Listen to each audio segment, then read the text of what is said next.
Welcome आज की video में। आज हमारा जो टॉपिक है वो बहुत अहम टॉपिक है। आज पे टॉपिक पे पहुंचने से पहले मैं थोड़ा सा रिव्यू आपको पहले टॉपिक्स का दे दूँ जो अभी तक हो चुके हैं। हमने कॉन्फ़िगरेशन के मेन्यू में से लिस्ट को कर लिया, स्टॉक में से सप्लायर्स, स्टोर्स, कैटेगरी और सब कैटेगरी को करने के बाद अब हम आइटम्स डेफिनेशन के ऊपर पहुँचे। आइटम डेफिनेशन को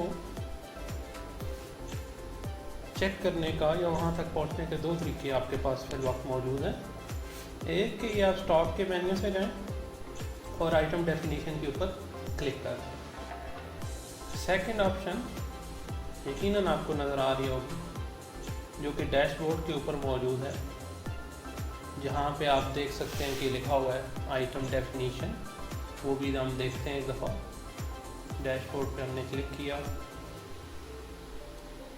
यहाँ देखिए कि ये डिफाइन आइटम के नाम से पहला ही बटन मौजूद है, डिफाइन आइटम। इस पे भी क्लिक करके हम उसी जगह पहुंच जाएंगे जो कि हमारी मतलूबा जगह है, आइटम डेफिनेशन। आइटम डेफिनेशन क्या चीज़ है, क्यों बहुत ज़रूरी है और इसे समझना क्यों अहम है। यहाँ पे देखा जाए तो सबसे पहले आपके पास व्यू आइटम का एक टैब है और दूसरा टैब है ऐड आइटम का। व्यू आइटम से मुराद ये है कि अगर कोई आइटम डेफिनेशन बना दी गई है। आइटम डेफिनेशन से मतलब क्या हुआ? आइटम डेफिनेशन से मुराद ये है कि आप आइटम्स की एक लिस्ट डाल देते हैं, आइटम का नाम, उसमें यूनिट कॉस्ट से मुराद है कि उसकी जो कॉस्ट है वो उसकी रिटेल कॉस्ट और उससे रेलेवेंट जो भी इंफॉर्मेशन माँ सिवाय इसके अलावा कि आप उसमें जो क्वांटिटी है, किस डेट को आइटम ख़रीदा क्या और किस डेट को आइटम एक्सपायर होगा, ये तीन मालूमात आप नहीं डालते आइटम डेफिनेशन के अलावा। इसके अलावा तमाम की तमाम चीज़ें जैसे कि आइटम का नाम जो कि हमें यहाँ पे नज़र आ रहा है, unit cost, retail cost, item quantity alert, ये क्या क्या है हम इसके ऊपर बात करेंगे। फिर आइटम टाइप है, साइज़ है, कलर है, लोकेशन है, कैटेगरी है, आर्टिकल है, ग्रुप है, ये तमाम चीज़ें आप आइटम डेफिनेशन में डाल देते हैं। और जब आप आइटम डिफ़ाइन करते हैं तो आपको वहाँ पे ये हेल्प मिलती है कि एक दफ़ा आइटम डिफ़ाइन हो जाए तो आप जब चाहें उसी आइटम डेफिनेशन की बेस पे आइटम को इंसर्ट कर सकते हैं। ये काम कैसे होगा हम इसको स्टेप बाय स्टेप देखेंगे। सबसे पहले आज हम आइटम डिफ़ाइन करने की कोशिश करते हैं। आइटम को डिफ़ाइन करने का तरीकाकार क्या होगा वो हम देख चुके कि आइटम डेफिनेशन पे हमें आना पड़ेगा सबसे पहले। उसके बाद ऐड आइटम डेफिनेशन, इससे मुराद ये है कि आप सबसे पहले इसे डिफ़ाइन करेंगे आइटम को बाय नेम, जैसे कि आपके सामने यहाँ पे मौजूद है। हम इस आइटम का कोई नाम दे देते हैं। फॉर एग्जांपल एक जनरल सा आइटम देते हैं। मैं आपको आइटम देने के और आइटम डालने के जो मुख्तलिफ तरीके हैं वो यहाँ पे बताऊँगा और किस बिज़नेस के हिसाब से कौन से तरीक़ेकार आप अपना सकते हैं वो definitely according to the business आपकी मर्ज़ी भी होगी और आपको मैं यहाँ पे उसके मतलब गाइड भी कर देता हूँ। सपोज़ कोई बहुत ही जनरल आइटम्स हैं और आप ये नहीं चाहते कि आप लंबे चौड़े झंझट में पढ़ें, साइज़, कलर, कैटेगरीज वगैरह में पढ़ें, तो आपको बिल्कुल अलाउड है कि आप सिर्फ नेम, जिस दर के हम अभी मौजूद हैं, यूनिट कॉस्ट और रिटेल कॉस्ट, ये तीन टोटल चीज़ें डालें और आइटम डिफ़ाइन हो जाएगा। अभी हम एक आइटम इस तरह का डिफ़ाइन करके देखते हैं कि ये कैसे मुमकिन है। फॉर एग्जांपल यहाँ पे अभी देखिए, हम यहाँ पे लिखते हैं सपोज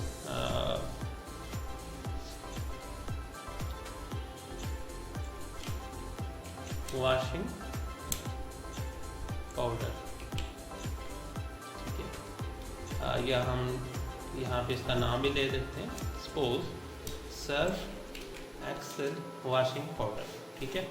आप चाहें तो इसके आगे की अगर केजी का पैक है तो लिख सकते हैं 1 kg pack, 2 kg pack. For example मैं यहाँ पे लिखता हूँ 1 kg पैक या 1 kg सिंपल आप लिख देते हैं। वो सिर्फ आपकी आइटम को समझने के लिए और फ्यूचर में आइटम को फाइंड करने के लिए आपको मदद देगा। यूनिट कॉस्ट फॉर एग्जांपल हम मान लें कि इसकी यूनिट कॉस्ट 180 रुपये है और हमें लगता है या हम अंदाज़ा लगा लेते हैं फ़िलहाल, क्योंकि हम आपको पता है कि डेमो कर रहे हैं, डेमोन्स्ट्रेशन कर रहे हैं, तो इसमें हम इमेजिनरी आइटम्स और इमेजिनरी कॉस्ट वगैरह डाल रहे हैं, तो आप यकीनन इस चीज़ को समझेंगे। अभी हम ये सोचते हैं कि 180 की एक चीज़ आई हुई है और ये 195 शायद बिक जाएगी। आगे एक लो क्वांटिटी का टैब मौजूद है। इससे मुराद ये होता है कि कब सिस्टम ये बताए कि ये आइटम कम हो गया है आपके पास। फ्यूचर में ऐसा हो सकता है कि आप 10, 20, 30, 40 आइटम ख़रीदें और आप इसे बताएं कि जब आइटम 12 रह जाएं तो सिस्टम मुझे बताए कि ये फ़लाँ आइटम कम हो गया है। आपने कहा था कि लो क्वांटिटी अगर 12 हो जाए तो मैं आपको बता दूँ, सिस्टम आपको अलर्ट दे दे कि जी 12 क्वांटिटी रह गई है, आप चाहें तो इस आइटम को मज़ीद परचेज़ कर सकते हैं। अच्छा, ये बहरहाल हमने देखा अभी कि सिर्फ नेम, यूनिट कॉस्ट और रिटेल कॉस्ट डालने से हम कैसे एक आइटम को डिफ़ाइन करते हैं। तो अभी देखिए हमने सिंपल ये 3 चीज़ें बीच में डाली हैं, नेम, यूनिट कॉस्ट और रिटेल कॉस्ट, और हमें मैसेज आता है कि thank you, item definition saved successfully. अब हम व्यू आइटम्स में जाते हैं। यहाँ हम देखते हैं कि वो पर्टिकुलर आइटम जो हमने अभी डाला वो इसमें ऐड हो चुका है, देखिए इसमें साइज़, कलर और बहुत सी जगह खाली हैं। इससे मुराद ये है कि ये मुमकिन था कि आप ये चीज़ें भी डालते, और ये भी मुमकिन हो गया और आपने देख लिया कि अगर आपके पास टाइम नहीं है, अगर आपके बिज़नेस की ये रिक्वायरमेंट नहीं है कि उसमें साइज़, कलर और आर्टिकल, कैटेगरी, सब कैटेगरीज और ये चीज़ें डालनी हो, और अगर आप सोचते हैं कि वो आपके बिज़नेस की जैसे कि रिक्वायरमेंट नहीं है तो आप ना डालें। जैसे कि अभी हमने देखा कि ऐड आइटम में आपके पास ये ऑप्शन मौजूद है कि आप विदाउट ये लंबी चौड़ी डिटेल लिए भी एक आइटम को डाल सकते हैं।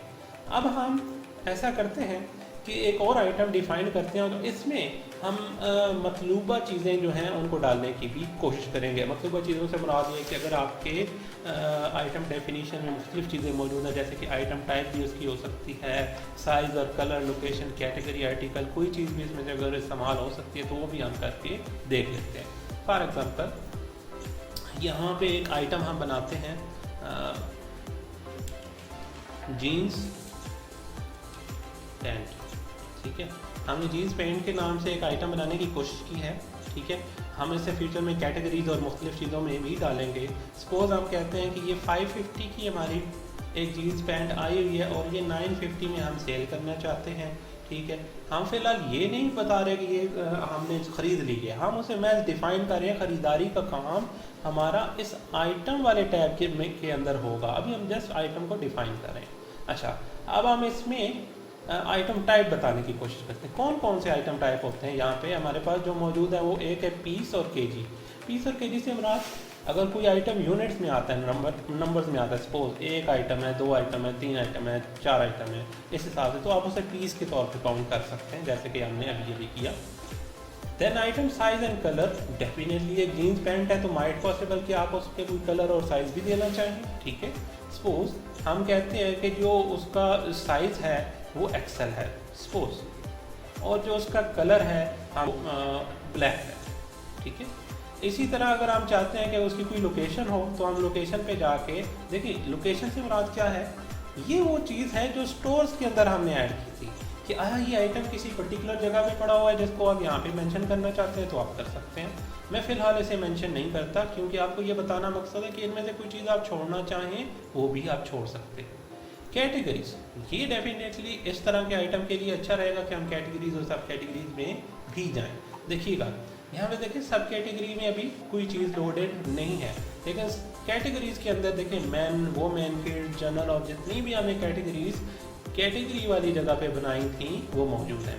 अब फॉर एग्जांपल हम मैन की कैटेगरी चूज़ करते हैं तो उससे रेलेवेंट सब कैटेगरीज भी लोड हो चुकी हैं, फॉर्मल और कैजुअल, ठीक है। फॉर्मल के हमने इमेजिनरी, आपको पता है, डेमो के तौर पे कैटेगरीज सब कैटेगरीज बनाई थी। अब सपोज करते हैं कि कैजुअल टाइप की एक जीन्स पैंट है जिसका इस्तेमाल हम करना चाहते हैं, ख़रीदना चाहते हैं, बाद में उसे पहले हम डिफ़ाइन कर रहे हैं, तो बाद ये पर्टिकुलर जो चीज़ें हम इसमें डालनी है। आर्टिकल अगर आप डालना चाहते हैं तो जो आर्टिकल आपने कैटेगरी वाले एरिया में जाके डिफ़ाइन कर रखे थे, अगर आप उनमें से कुछ डालना चाहते हैं बेशक आप डाल सकते हैं, लेकिन गारमेंट्स के अंदर अगर आप नहीं भी डालना चाहते तो आपकी बिज़नेस रिक्वायरमेंट के मुताबिक आपके पास ऑप्शन मौजूद है। तो ये हम एक आइटम डिफ़ाइन करते हैं। ये देखें जीन्स पैंट का आइटम हमने डिफ़ाइन करने की कोशिश की, देखिए मैसेज आ गया है, thank you, item definition have been saved. तो आप व्यू आइटम में जाइए, अब आप देख सकते हैं कि यहाँ पे ये आइटम डेफिनेशन आ चुकी है, ठीक है। यहाँ देखें जीन्स पैंट के नाम से हमारे पास ये एक्सएल ब्लैक 550 950 के नाम से हमारे पास ये कुछ डेफिनेशन आ चुकी है।